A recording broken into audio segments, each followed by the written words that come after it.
Hey, what's up, everybody? It's Charles, and welcome you guys to another episode of the Dreamerspro Show, where we cover everything from sports, hot topics, classic debates, entertainment, and when we give you guys a fresh perspective on things and how we see them. And today, I have a very fun episode for you guys that we're producing for you guys. So hopefully, you guys enjoy it. Make sure you like the video and subscribe to the channel. Anyway, as y'all are fully aware, Kobe Bryant and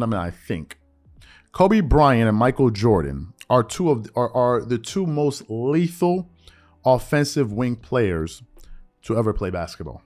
They are the most lethal.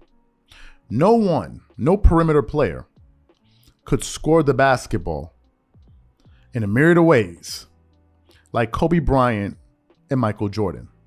They are the two most skilled wing players from the offensive side of the ball. There's no discussion there. None whatsoever. And Jordan and Kobe are the two best two-way wing players to ever play basketball. I want to throw that in there. They're two of the best defensive wings to ever play the sport that could score. You recently heard Patrick Beverley say the hardest thing to be in the NBA is a two-way player. These guys were the best of the best. Both Kobe and Jordan made 9 all-first defensive teams, more than any other wing player in the top 10 in NBA history. That's more than Larry Bird. That's more than Magic Johnson. That's more than Oscar Robertson. That's more than LeBron James. Whoever you have, bring whoever you want. Bring all of them. None of them made as many all-first defensive teams as Kobe and Jordan. It's one of the reasons both of these two guys are in my top 3 of all time. Okay. Kobe has made more all-defensive teams than both Jordan and LeBron. Kobe made 9 all-first, 3 second. Kobe's made 9 all-defensive teams.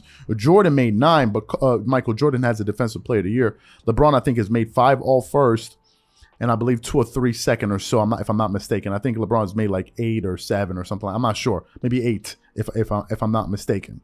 But given the fact that Jordan did win that Defensive Player of the Year award, and he has those 10 scoring titles, I think it is safe to say that Michael Jordan is the best two-way player in the history of basketball. If you take those two things into consideration, he's the best. It's not even close. That's why when people talk about, oh, maybe you don't understand, maybe there's an argument, blah, blah, blah, blah, blah. There is not a single argument that you can make for any other player to be better than Michael Jordan, probably with the exception of Kareem Abdul-Jabbar, in my honest opinion. If you're not bringing Kareem, don't even waste your time with it. Don't even waste your time with it. Now, some of you guys may be wondering, why are you even talking about this? What, blah, blah, blah. Well, I was recently listening to a segment with Jay Williams on the Max Kellerman, Keyshawn Johnson show, whatever it is, the morning show that they have on ESPN First Take. And he was talking about the struggles that Jayson Tatum and Jaylen Brown were experiencing in the NBA Finals and what was happening to them defensively. So for those of you who missed his comments, take a listen to what he had to say here, and we're going to really come back and unpack this thing. Take a listen to that. There are flaws in individuals' games, and those flaws become exposed more and more. Jayson Tatum and Jaylen Brown are getting exposed. Do you know how? I watched the whole game last night. My ass is crazy enough to go back and watch tape again of the game afterwards because I wanted to see if it was actually true. In Games 4 and Games 5, the Golden State Warriors have been shading the right-hand drives of Jayson Tatum and Jaylen Brown because when they go right, they get in their bag. They are so much more comfortable. Jayson Tatum goes to his patent spin move, is able to go to work. Jaylen Brown bulldozes his way to the basket. But when these guys go left, that's when Golden State has them in the phone booth. You know, it's really interesting to me because when you go left, typically for right-hand drivers, they get into their bag because it's like a pace dribble. They can get to the rim. They can pull up for a shimmy. But most of the time, you understand because it's almost like they know what they're going to do. Look, that's a drive, Jayson Tatum going right. They're forcing shots over the contested viewers. And also, like, they struggle. Their efficiency goes down drastically when they drive left. So something to pay attention to for Game 6 and Game 7. Jayson Tatum, Jaylen Brown, they're going to have to figure it out because when they get shaded with their right hand, they're going to have to make plays going to their left and finishing or making passes with their left hand. Now, as y'all heard, he was talking about their limitations of, as offensive players. Now, here's why it made me think of Kobe Bryant and Michael Jordan. Whenever you started talking about limitations, especially going left as a right-handed player, is something very hard to do. Except if you're Michael Jordan and Kobe Bryant, because those two players had no difficulty whatsoever of doing that. And one of the biggest knocks that critics have on Kobe Bryant, the one I keep hearing over and over and over again, is his lack of efficiency. That's the number one argument that they use. And I can almost guarantee you that the majority of these guys never really saw Kobe Bryant play post Achilles injury, the majority of them. Because if you watch Kobe Bryant play for at least 10 years, you would know why Kobe Bryant was less efficient in spots. And it had everything to do with two major components, which most of these guys are unaware of. The two major components about Kobe Bryant's game are this. That is where he scored and the circumstances of which he scored under, of the circumstances that he scored under. Those are the two major components that give his numbers context. When you bring numbers can tell you anything you want them to tell you. What the powerful stats are stats that have context. That's just the reality. If you put stats into context, it gives you a better understanding of what the stats are saying. People, all they do is read stats and pull up player. Oh, that's why PER is one of the most deceptive numbers out there. Why? Because Anthony Davis is a great PER player. But we all know he's not even a top 7 or 10 player in the NBA. Case in point. Case in point. These guys have high PERs, but they don't deliver results. Now, let me get back to the point that I was making about Kobe. The majority of Kobe Bryant's shots came from the mid-range. And the majority of the mid-range shots that Kobe Bryant made were unassisted. What does that mean? It means that Kobe was scoring off of the dribble a lot. From the year 1996 to the year 2016, and I got this stat from an ESPN video, no player in that time span has come even close to making as many unassisted mid-range jump shots as Kobe Bryant. None of them. Nobody. In that time frame, which is a 20-year window, Kobe Bryant made 2,775 mid-range jump shots. Let me tell you the guy that came, the second close guy, was Dirk at 1,886. That was number 2. Number 3, Sam Cassell, 1,818. Number 4 was LeBron at 1,783. Number 5 was Allen Iverson at 1,767. That's the difference.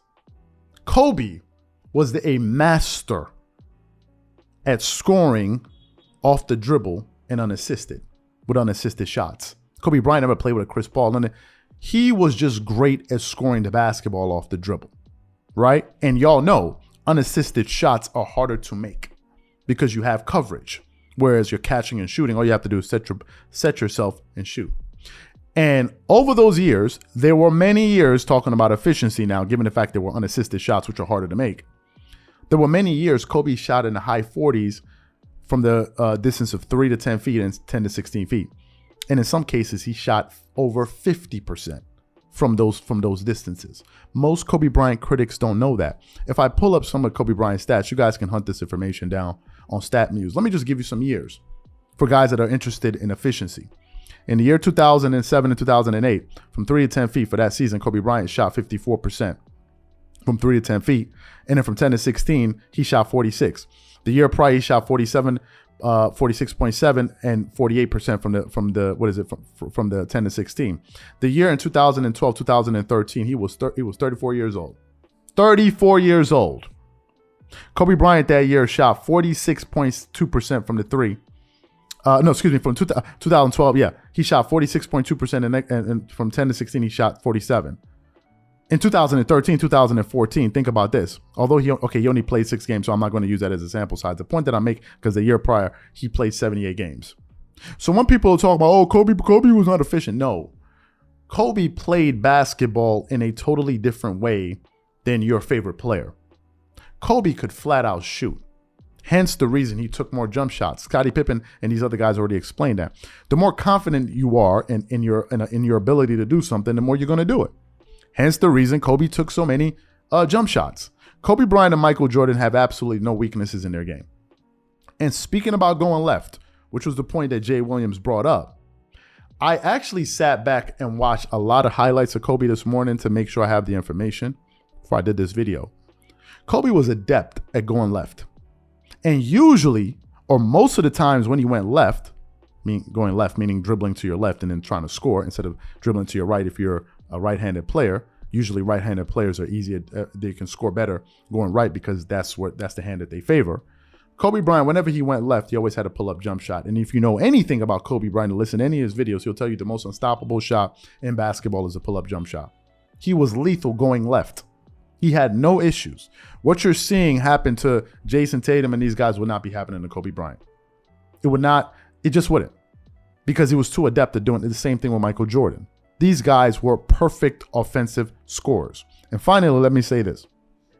There are people that get this silly argument over a lot of people, which is, well, if Kobe was such a good player, why does so-and-so have more points than him? Right? Because some people say he was a better scorer. So anybody that knows basketball knows that Kobe and Jordan were the best two scorers on the wing ever. Look at James Harden. James Harden has like 3 moves. How many moves does Kobe? How many moves does Jordan have? They have an unlimited amount of moves.